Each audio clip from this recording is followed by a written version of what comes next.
With this concrete all set and solid, we're ready to start laying the next course on the block wall. We start this process with a dry layout, just as we've done with each of these courses. The way these blocks are manufactured means they're not exactly the same, so when you lay out an entire wall length like this, things can fall out of alignment.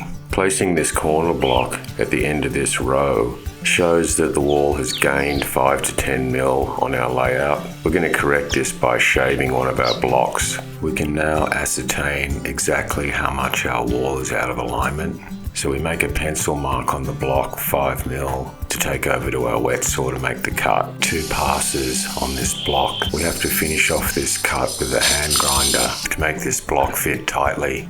Because our corner block is solid and a different configuration from our hollow block, I have to put this patch piece in to make the inside corner look right.